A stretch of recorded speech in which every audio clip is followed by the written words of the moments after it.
हाँ बच्चों, कैसे हो? बढ़िया। तो अपन ने लास्ट लेक्चर के अंदर लोकोमोशन वाले चैप्टर की बात कर ली थी। आप लोगों ने अच्छे से उसको कंप्लीट कर लिया होगा। अब अपन अपना नया जो चैप्टर है केमिकल कंट्रोल तथा इंटीग्रेशन की बात करेंगे, है ना। इसमें अपन अंतःस्रावी तंत्र की चर्चा करेंगे। इससे पहले आप लोगों ने जब नर्वस सिस्टम पढ़ा था, तंत्रिका तंत्र, तो तंत्रिका तंत्र के साथ ही मिलकर के अंतःस्रावी तंत्र कार्य करता है।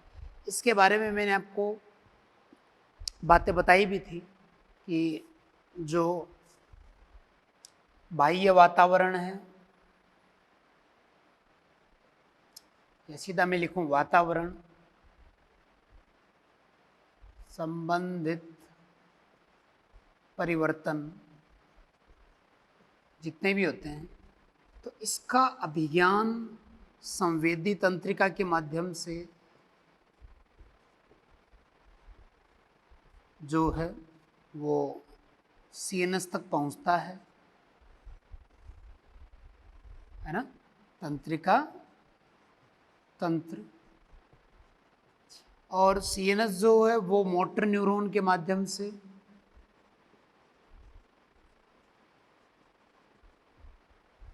शरीर के अंदर नियंत्रण समन्वय पूरा स्थापित करने के लिए इंस्ट्रक्शन देते हैं अंतःस्रावी तंत्र को, एंडोक्राइन सिस्टम को। अंतःस्रावी तंत्र जो है,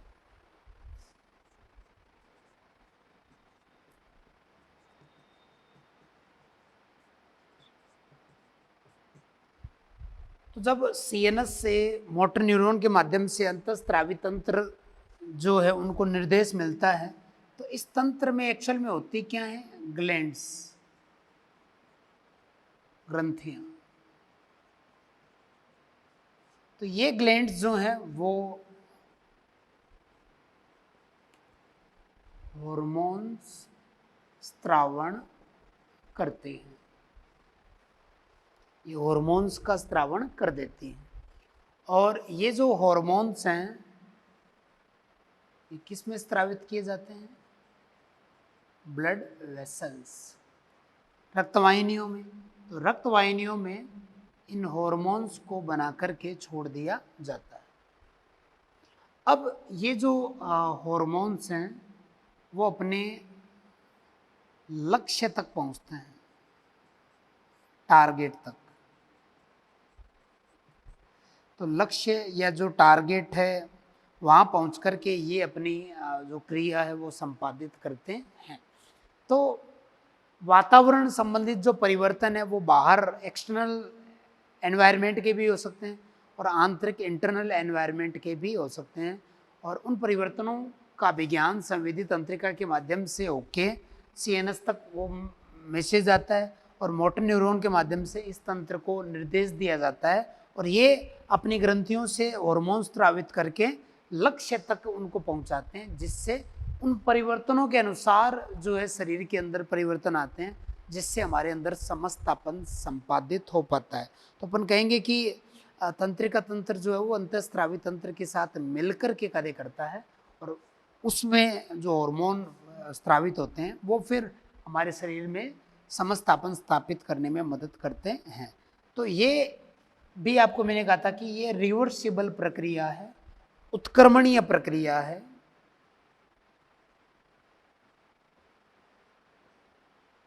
जिसमें तंत्रिका तंत्र अंतःस्रावी तंत्र को निर्देश देता है और अंतःस्रावी तंत्र भी हार्मोन के माध्यम से तंत्रिका तंत्र तक भी मैसेज पहुंचाते हैं। तो आपस में मिलकर के ये हमारे शरीर के अंदर नियंत्रण करते हैं।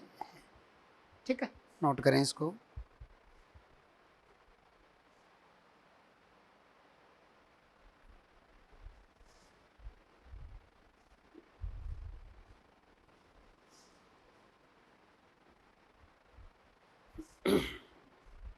तो जो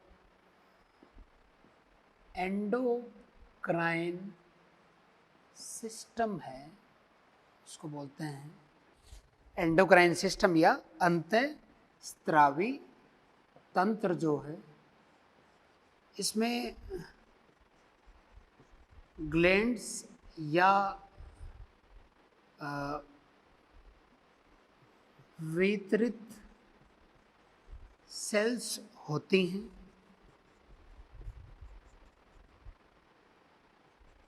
जो विशिष्ट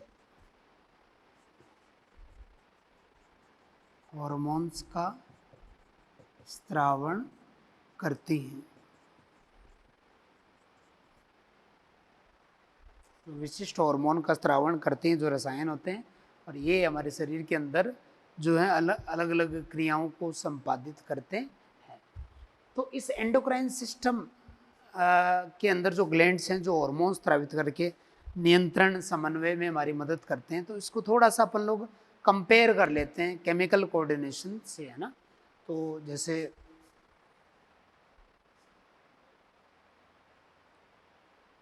नर्वस तथा केमिकल नियंत्रण, नर्वस तथा एंडोक्राइन कंट्रोल में तुलना की हम लोग बात कर लेते हैं।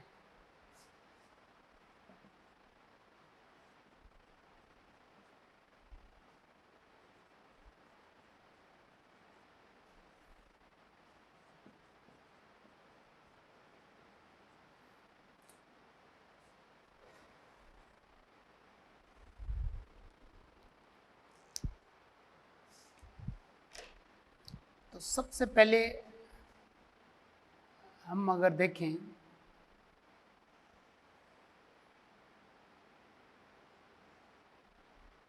कि चलो इसको सीधा सिंपली अपन ऐसे लिखते हैं कि नर्वस और एंडोक्राइन रेगुलेशन में इसमें एनटीएम कार्य करते हैं। एनटीएम मतलब तंत्रिका प्रेषी रसायन, न्यूरोट्रांसमीटर, तंत्रिका प्रेषी रसायन, और इसमें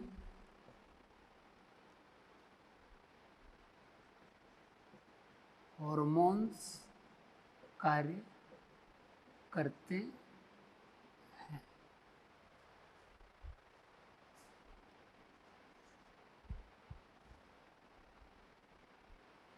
और इसमें रेस्पॉन्स फास्ट होता है,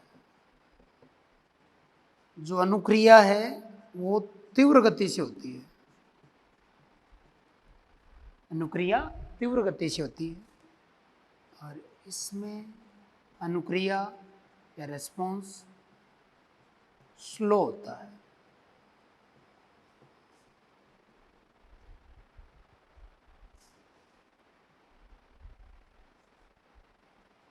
इसमें इफेक्ट कम समय के लिए होता है। जो नर्वस सिस्टम जो है उसमें जो न्यूरॉन से जो कंडक्शन हो रहा है, तो उसका जो प्रभाव है वो कम समय के लिए होता है। और इसमें प्रभाव लंबे समय तक बना रहता है।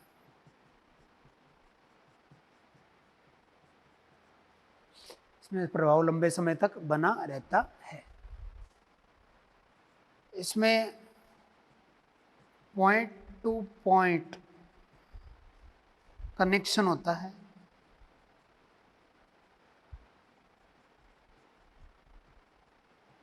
है ना। मतलब जो तंत्रिकाओं के माध्यम से लक्ष्य के साथ जो है वो नर्वस सिस्टम जुड़ा रहता है न्यूरॉन की मदद से।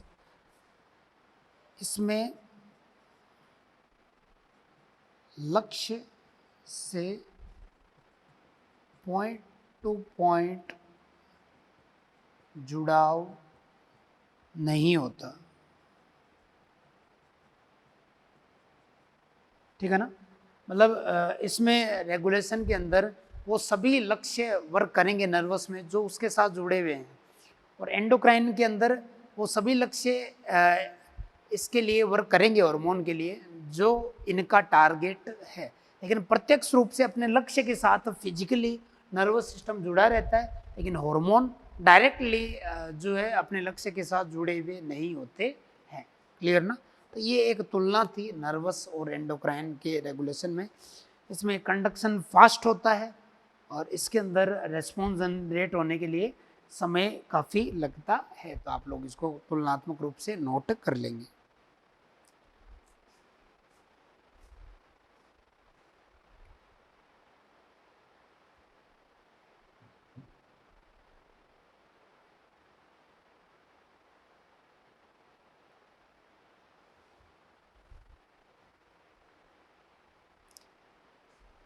ठीक है, एक और लिख सकते हैं कि इसमें ये जो मैसेज को भेजता है या ग्रहण करता है वो केमिकल के रूप में है, सॉरी इलेक्ट्रिकल इम्पल्स के रूप में ये करता है। ऐसा इलेक्ट्रिकल इम्पल्स के रूप में संदेश भेजना व ग्रहण करना। और इसमें लिख देंगे रसायन हार्मोन के रूप में संदेश को भेजना और ग्रहण करना। एक और ये नोट कर देना।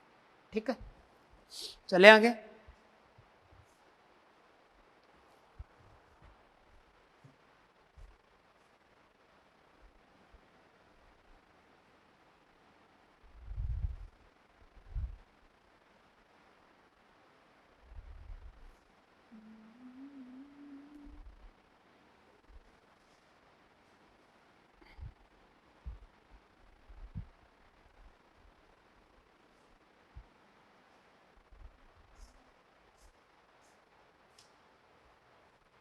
अब देखें हॉर्मोन्स के लिए कुछ बात कर लेते हैं। ये बहुत कम मात्रा में उत्पन्न होते, ये बहुत कम मात्रा में उत्पन्न होते हैं, बहुत कम मात्रा में। इनका प्रभाव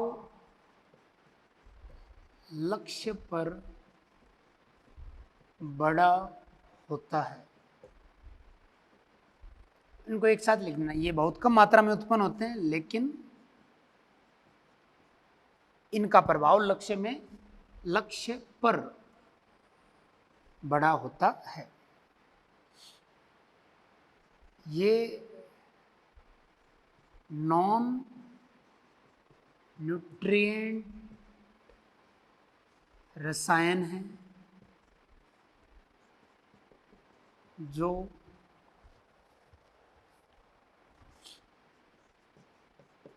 इंटरसेलुलर मैसेंजर के रूप में कार्य करते हैं। नॉन न्यूट्रिएंट रसायन है, मतलब इनसे पोषण प्राप्त नहीं होता है और दो कोशिकाओं के बीच में, इसको बोलते हैं इंटरसेलुलर मैसेंजर के रूप में ये कार्य करते हैं। इनसे शरीर निर्माण या ऊर्जा प्राप्ति नहीं होती, लेकिन ये मेटाबॉलिज्म को प्रभावित करते हैं।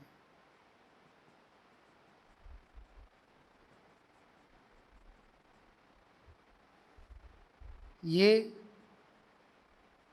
अत्यधिक विशिष्ट प्रकार के होते हैं, अत्यधिक विशिष्ट होते हैं। ये स्रोत से दूर लक्ष्य तक रक्त के माध्यम से पहुंचते हैं। स्रोत से काफी दूर ब्लड के माध्यम से ये लक्ष्य तक पहुंचते हैं। इनकी रासायनिक प्रकृति की हम अगर बात करें तो वो प्रोटीन है, पेप्टाइड है, स्टेरॉयड है, एमाइन है ना। इस तरीके से अलग अलग इनकी रासायनिक प्रकृति भी हो सकती है। ये कोई आवेग मिलने पर स्रावित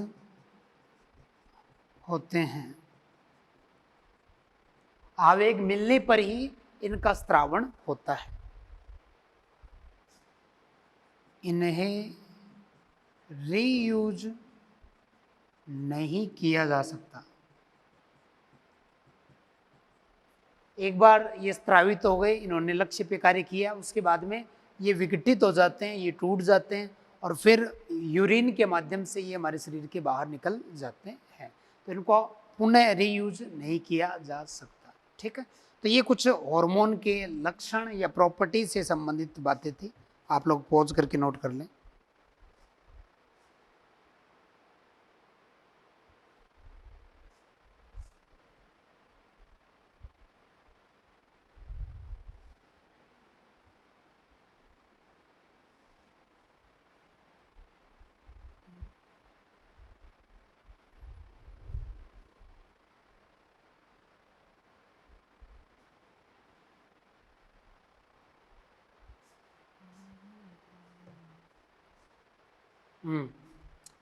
अब जैसे सिग्नलिंग की बात करें, जिसमें शरीर की कोशिकाओं के बीच में संदेश को पहुंचाया जाता है, तो हमारे शरीर में 3 प्रकार की सिग्नलिंग होती है। 3 प्रकार से। वो कौन सी 3 है? एक तो है ऑटोक्राइन, एक है पैराक्राइन और एक है एंडोक्राइन।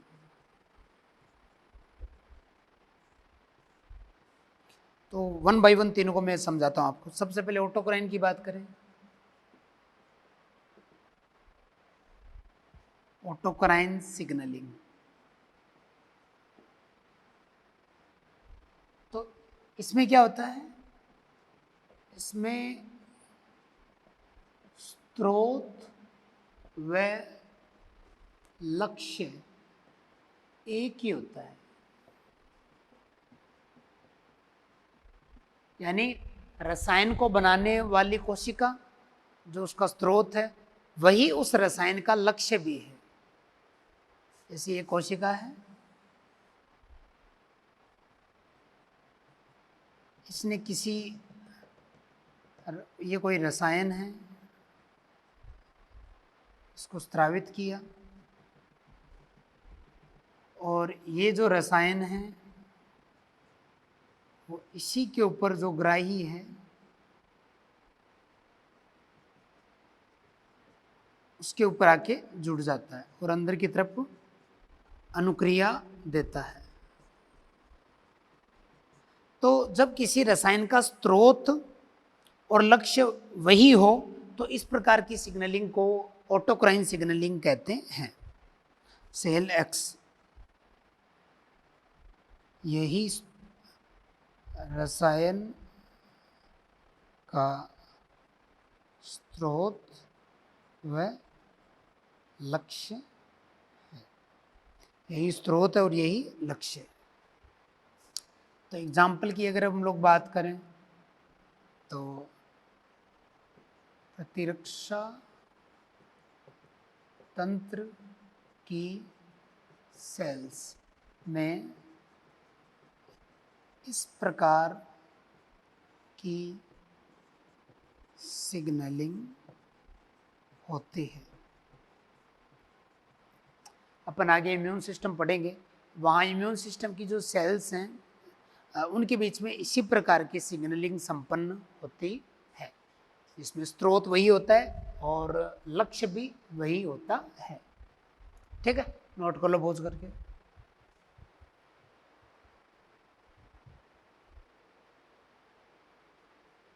ये हो गई ऑटोक्राइन सिग्नलिंग। अगली बात करते हैं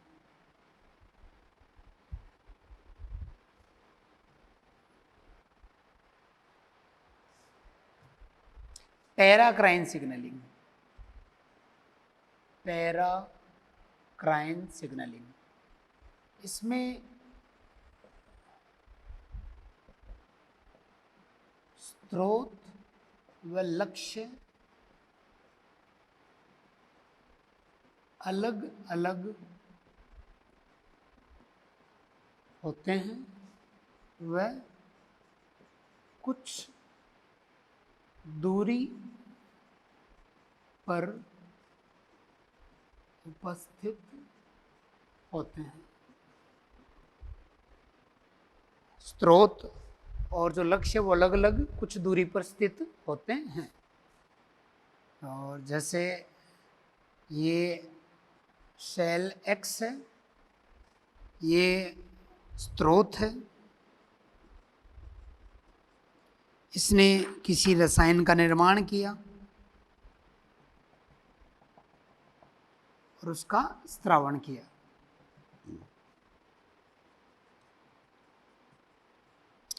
रसायन निर्माण व स्रावण।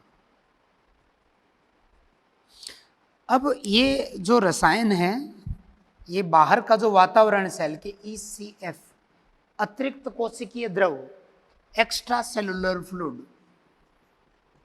एक्स्ट्रा सेलुलर फ्लूइड के अंदर स्रावित हो गया और यहां से ये इसके पास में ही दूसरी कोशिका है सेल Y, उसके ऊपर ग्राही हैं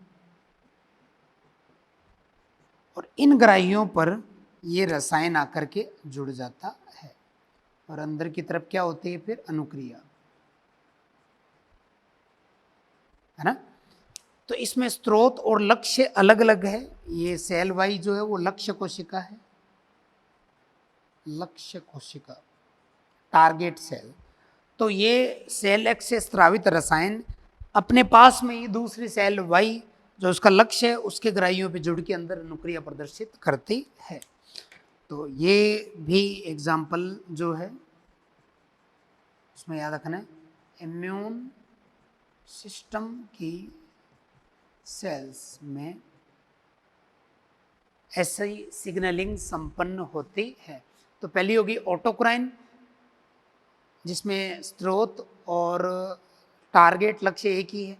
दूसरी होगी पैराक्राइन, जिसमें दोनों अलग अलग है लेकिन कुछ दूरी पे हैं, कुछ दूरी पर उपस्थित होते हैं। इम्यून सिस्टम में ऑटोक्राइन पैराक्राइन दोनों आ गई है, नोट कर लें आप लोग पॉज करके।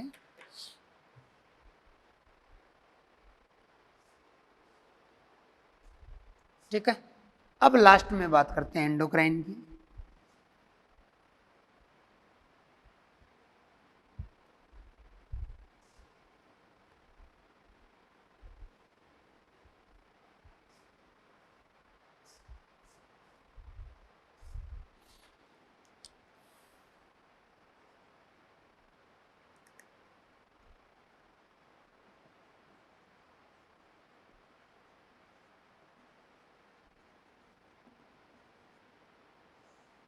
एंडोक्राइन सिग्नलिंग,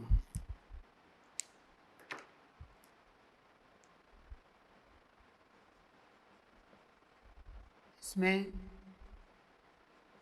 स्रोत व लक्ष्य अलग अलग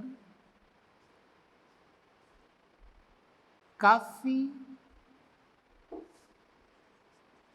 दूरी पर स्थित होते हैं। स्रोत और जो लक्ष्य है वो अलग अलग होते हैं और काफी दूरी पर स्थित होते हैं।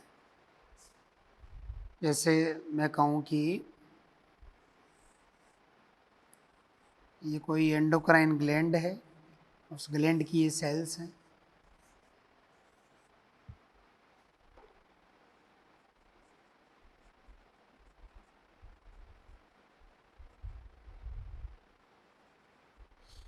और इन्होंने अपने अंदर केमिकल्स को बनाया जो कि हार्मोन है।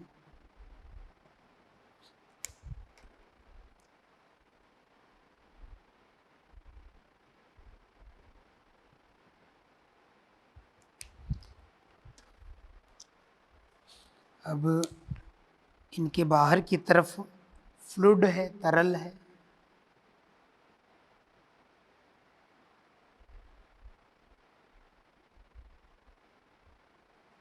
सबसे पहले तो इसको बना करके ये जो एंडोक्राइन ग्लैंड की सेल्स हैं, इन रसायन को इनके बाहर की तरफ जो फ्लूइड है उसके अंदर रिलीज कर देंगे। तो ये हार्मोन जो हैं वो इस फ्लूइड में आ गए।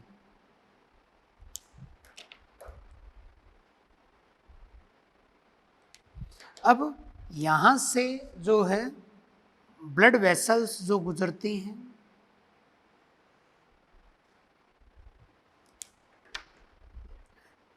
यहां से मान लो ये वेन है,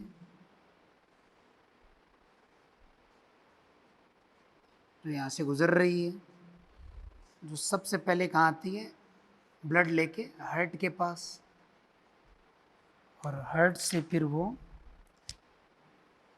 आर्टरी के थ्रू ये क्या है, धमनी है।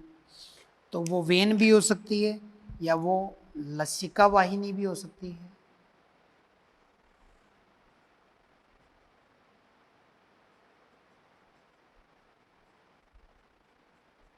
तो देखें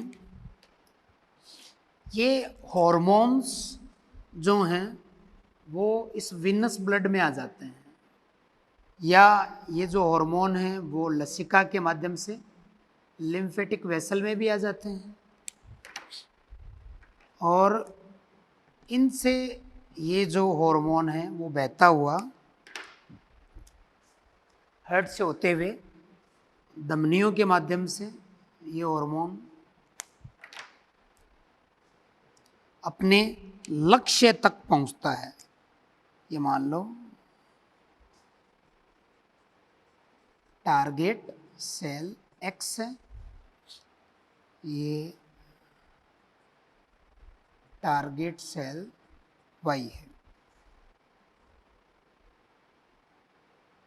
तो देखें एंडोक्राइन सिग्नलिंग में जो एंडोक्राइन ग्लैंड है वो अपने हार्मोन को बना करके उसकी सेल्स पहले उनके बाहर के फ्लूइड में रिलीज करेगी। इस फ्लूइड से जो हार्मोन है वो विनस ब्लड में या लिम्फेटिक सिस्टम के अंदर एंट्री करेगा, और यहाँ से वो जो है हार्ट तक पहुँचेगा। अब हार्ट से वो ब्लड पंप कर दिया जाएगा, तो वो ब्लड आर्टरीज के थ्रू हार्मोन को ले जाते हुए उनके टारगेट तक पहुंचा देता है, लक्ष्य तक पहुंचा देता है। अब टारगेट जो ऑर्गन है या जो टारगेट है उसकी सेल्स के ऊपर रिसेप्टर होते हैं, तो वो एक्स्ट्रा सेलुलर रिसेप्टर भी हो सकता है, एक्स्ट्रा सेलुलर रिसेप्टर, और उस टारगेट में इंट्रा सेलुलर रिसेप्टर भी हो सकता है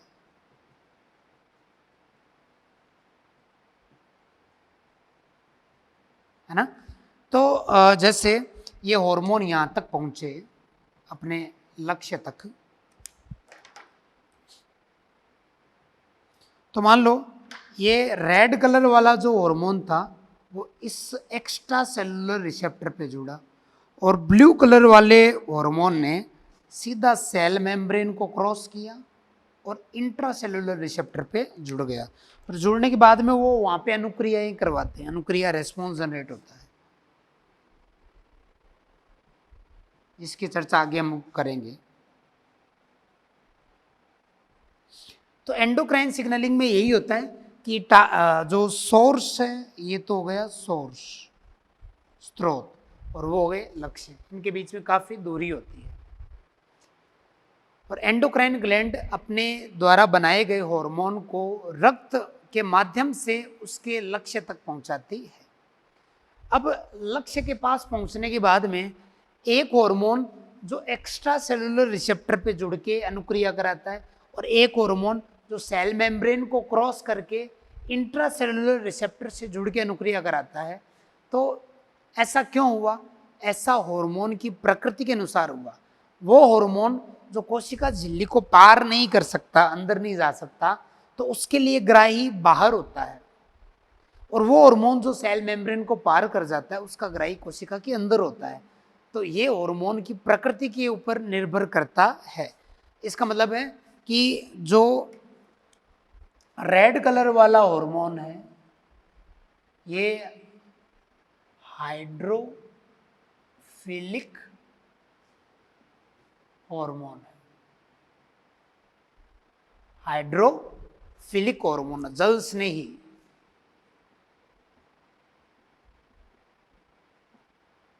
क्योंकि ये कोशिका झिल्ली को पार नहीं कर सकता, तो हाइड्रोफिलिक हार्मोन क्योंकि जल स्नेही है, सेल मेम्ब्रेन को क्रॉस नहीं कर सकता, इसलिए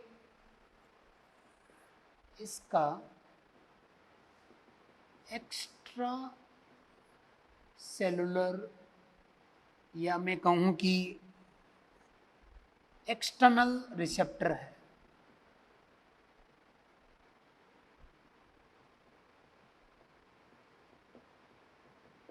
और जो दूसरा हार्मोन है ब्लू कलर में दिखा है वो हाइड्रोफोबिक है,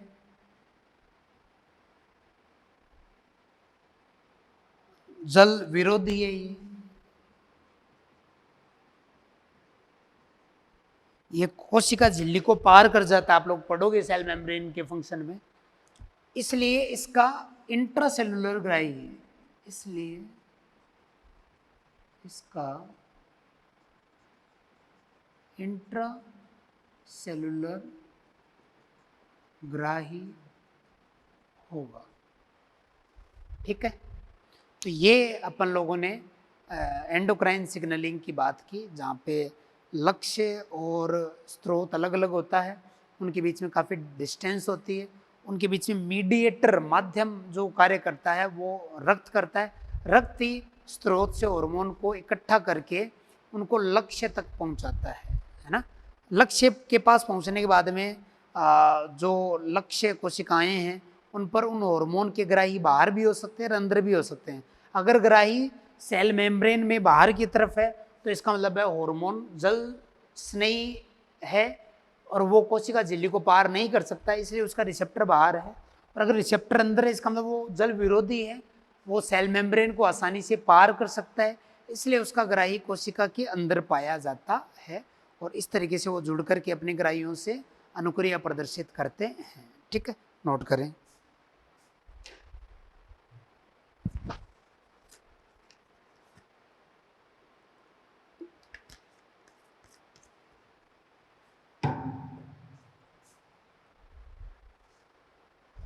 चले आगे, अब कर दें। तो इस तरीके से हमारी कोशिकाओं के मध्य कम्युनिकेशन होता है, सिग्नलिंग होती है, और उसके 3 तरीके हैं, ऑटोक्राइन, पैराक्राइन, एंडोक्राइन।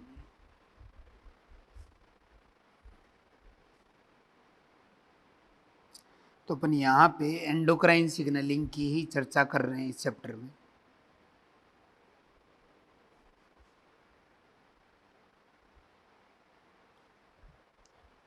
तो ये जो एंडोक्राइन सिग्नलिंग है वो एंडोक्राइन ग्लैंड के कारण है।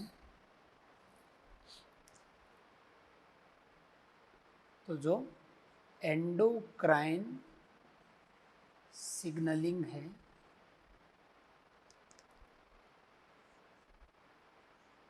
एंडोक्राइन अंतःस्रावी ग्रंथियां एंडोक्राइन ग्लैंड्स से, और एंडोक्राइन ग्लैंड जो हैं वो डक्टलेस होती है, वाहिका विहीन होती है। जैसा कि अभी अपन ने पढ़ा, ये अपने लक्ष्य तक रक्त के माध्यम से हार्मोन को पहुंचाती है। एक्सोक्राइन ग्लैंड भी पढ़ेंगे जिसमें वाहिकाएं पाई जाएंगी जो अपने स्त्राव को लक्ष्य तक वाहिका के माध्यम से पहुंचाता है, लेकिन एंडोक्राइन में की डक्टलेस है, वाहिका विहीन है, जो रक्त के माध्यम से वर्क करती है। तो इन्हीं एंडोक्राइन ग्लैंड्स की चर्चा अब हम लोग करने वाले हैं। ठीक है,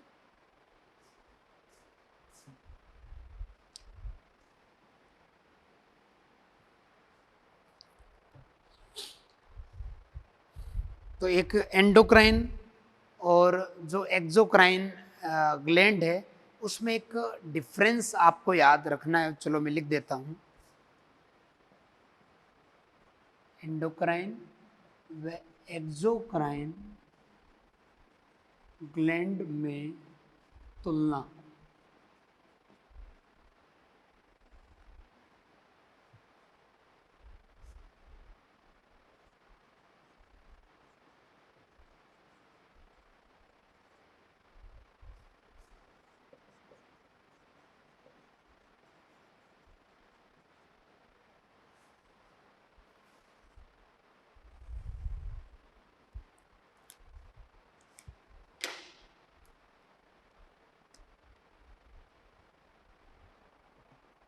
तो देखें, एंडोक्राइन ग्लैंड जो है इसमें वाहिका नहीं होती है, तो ये क्या है, डक्टलेस।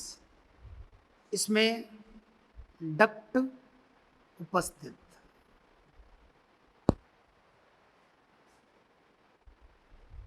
ये एंडोक्राइन ग्लैंड जो है ये हॉर्मोन्स निर्माण करते हैं,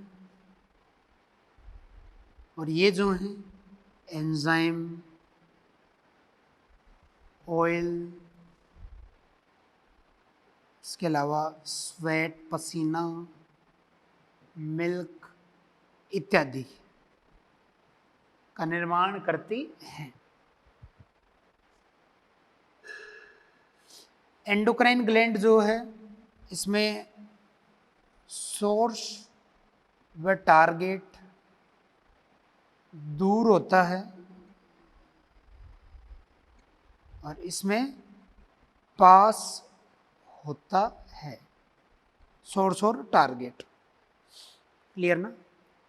और एंडोक्राइन ग्लैंड के अंदर एग्जाम्पल देखें तो काफ़ी सारे हैं, पीयूष ग्रंथि है, हाइपोथैलेमस है, थायराइड है, इसके अलावा टेस्टिस ओवरी है ना, एड्रिनल ग्लैंड है। और एक्सोक्राइन ग्लैंड के अंदर अगर बात करें तो उसमें पाचन तंत्र से संबंधित ग्रंथियाँ हो गई है ना, स्वेट ग्लैंड्स हो गई, इसके अलावा मेमोरी ग्लैंड हो गई। तो ये एग्जाम्पल के फॉर्म में आप लोग लास्ट लिख सकते हैं उदाहरण के लिए।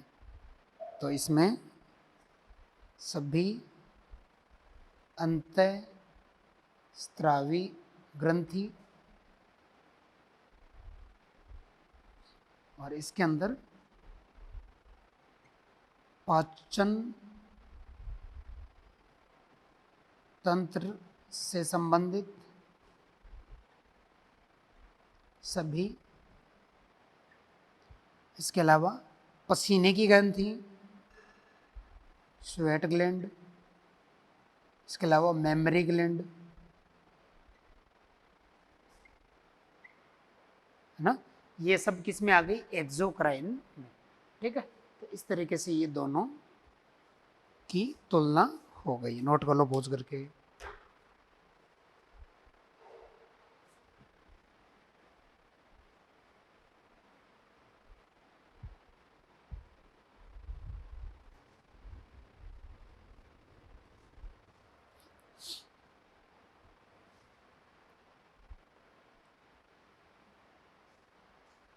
अब अपन मनुष्य अंतःस्रावी तंत्र की बात यहाँ पे करते हैं।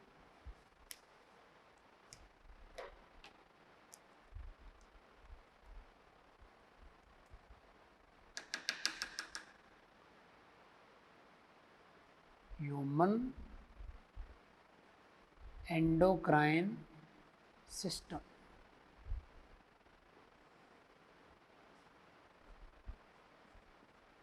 मनुष्य अंतःस्रावी तंत्र।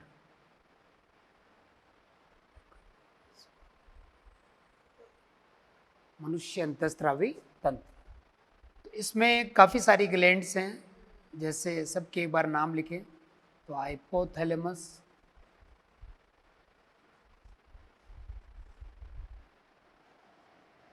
Pituitary gland,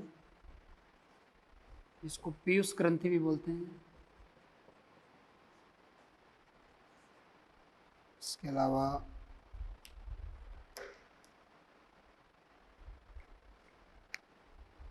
pineal gland,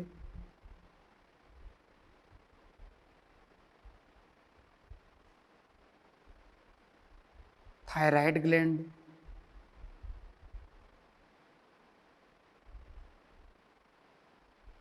parathyroid gland,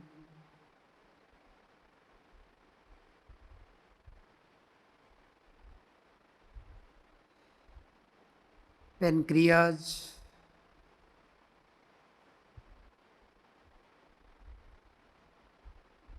adrenal gland,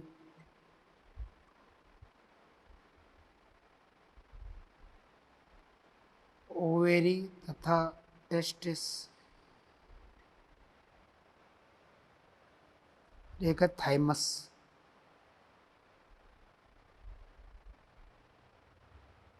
तो ये कुछ ग्लैंड्स हैं जिनको वन बाय वन हम लोग यहाँ पर डिस्कस करेंगे, ठीक है। तो सबसे पहले चर्चा करते हैं हाइपोथैलेमस की।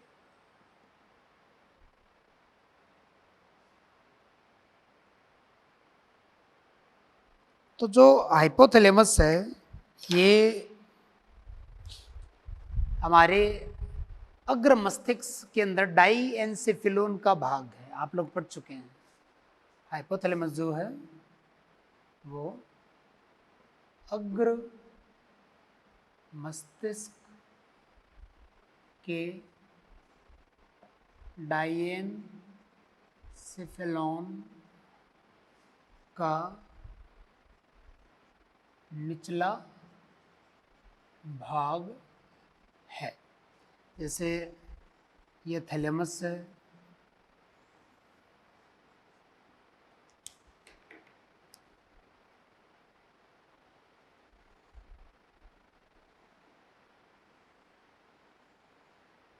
ये ब्रेन का तीसरा कक्ष है, थर्ड वेंट्रिकल, पढ़ा है ना आप लोगों ने नर्वस सिस्टम में। ये हो गए थैलेमस वाले भाग, है ना, थैलेमस पढ़ा होगा आप लोगों ने, थैलेमस। और ये एक ग्लैंड है जिसको आगे डिस्कस करेंगे, ये वाली पीनियल ग्लैंड।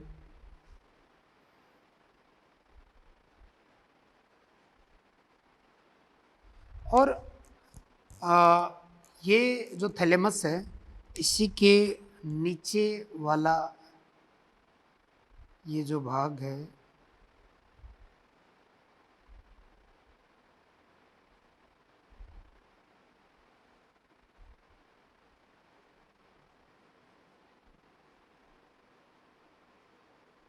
ये पूरा, इसी को क्या बोलते हैं, हाइपोथैलेमस।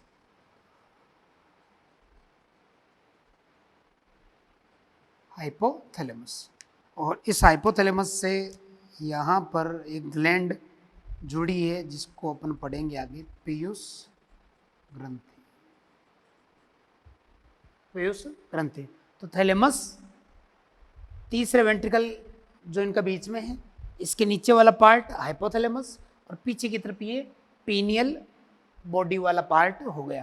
तो ये डाइएन्सेफेलोन को ही हम लोगों ने यहाँ पे प्रदर्शित किया है है ना, नोट करें पॉज करके।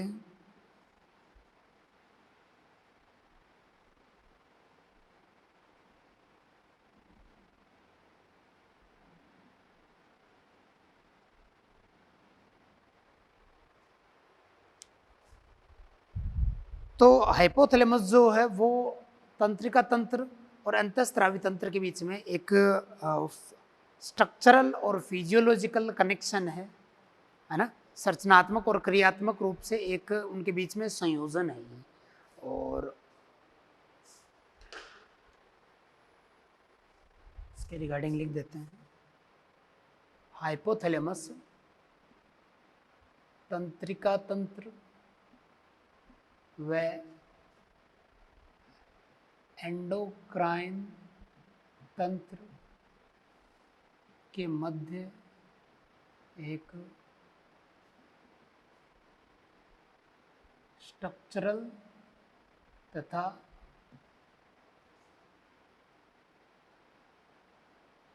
फिजियोलॉजिकल कनेक्शन है। इसी के माध्यम से तंत्रिका तंत्र जो है वो अंतःस्रावी तंत्र को निर्देश देता है।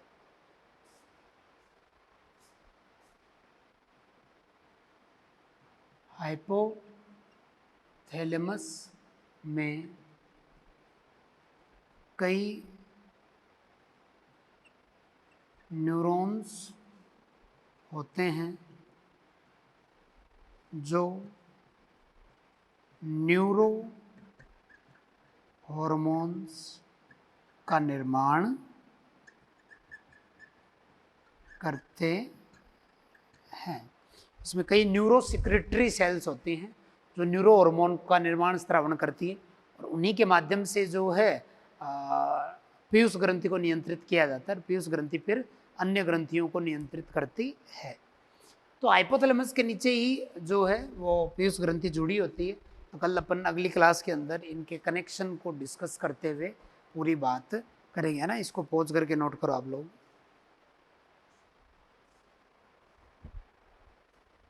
ठीक है,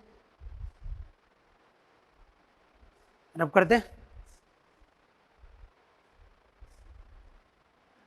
तो एक और डायग्राम छोटा सा है वो बना लो आप, फिर अपन कल आगे चर्चा करेंगे। जैसे एनसीईआरटी का डायग्राम है कि हाइपोथैलेमस को प्रदर्शित किया है, ऊपर की तरफ ये वाला एरिया हाइपोथैलेमस है, जहाँ पे कुछ सेल्स हैं जिनको न्यूरो सिक्रेटरी सेल्स कहा गया है।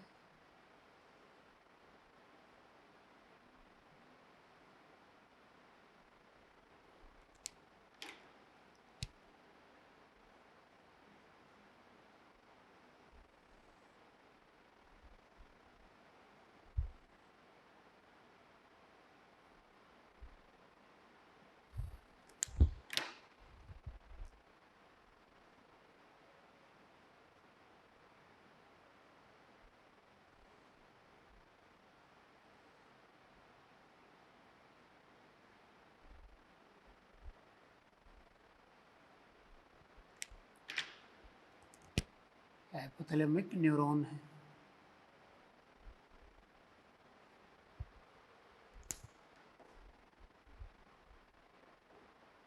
और इसी के नीचे इनफंडिबुलम है और ये मास्टर ग्लैंड।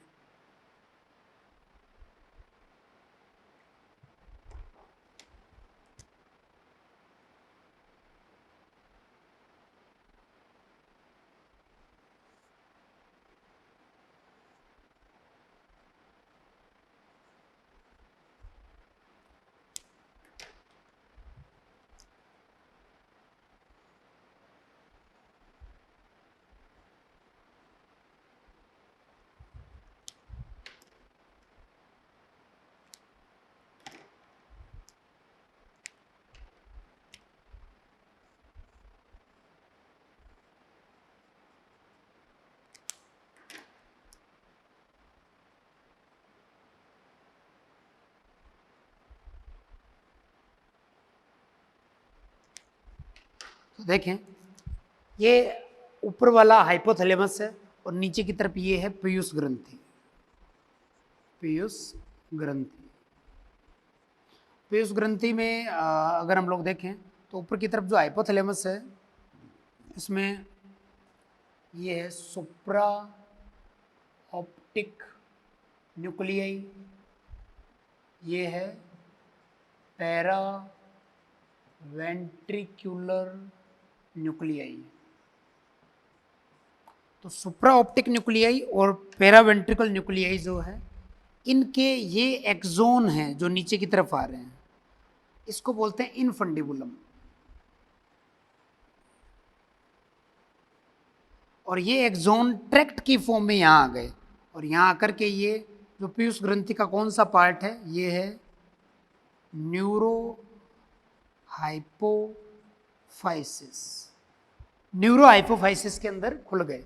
अब यहाँ पे सुप्रा ऑप्टिक और पैरावेंट्रिकुलर जो हैं इनके ये टिलोडेंड्रिया हैं जिनके अंदर ये हार्मोन मौजूद हैं। तो यहाँ पर सुप्रा ऑप्टिक न्यूक्लियाई जो हैं उनके ये बल्ब लाइक जो स्ट्रक्चर है इसके अंदर जो हार्मोन है, तो ये कौन से हार्मोन बनाता है, ये बनाता है ADH, एंटी डायूरेटिक हार्मोन। पढ़ा आप लोगों ने किडनी में, वैसोप्रेसिन, वैसोप्रेसिन सुप्रा ऑप्टिक। और पैरावेंट्रिकुलर बनाता है ऑक्सीटोसिन,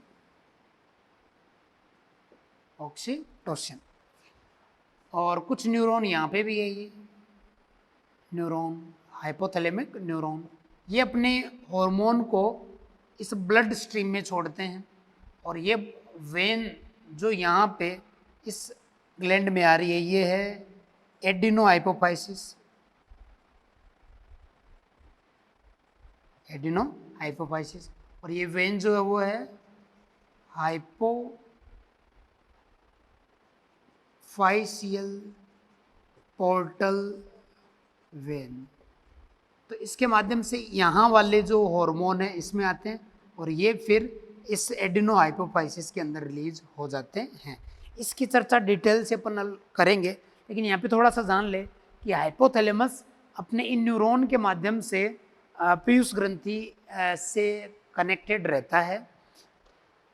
न्यूरो हाइपोफाइसिस जो है या जिसको पोस्टीरियर पिट्यूटरी भी कहा जाता है, वो डायरेक्ट हाइपोथैलेमस के किससे जुड़ी हुई है, न्यूरॉन के माध्यम से। और अग्र पीयूष या एडिनो हाइपोफाइसिस जो है वो हाइपोफाइशियल पोर्टल सिस्टम के थ्रू इसके साथ कनेक्टेड है। तो इसकी कल डिटेल में हम लोग चर्चा करेंगे, डिस्कस करेंगे। अभी आप लोग इसको इतना नोट कर लें, ठीक है, पॉज करके। अब इसके बाद अपन चर्चा कल करेंगे, तब तक आप लोग इसको बढ़िया रिवाइज करें और क्वेश्चन लगाएं। तब तक के लिए बेस्ट ऑफ लक, ठीक है, मिलते हैं अगली क्लास में।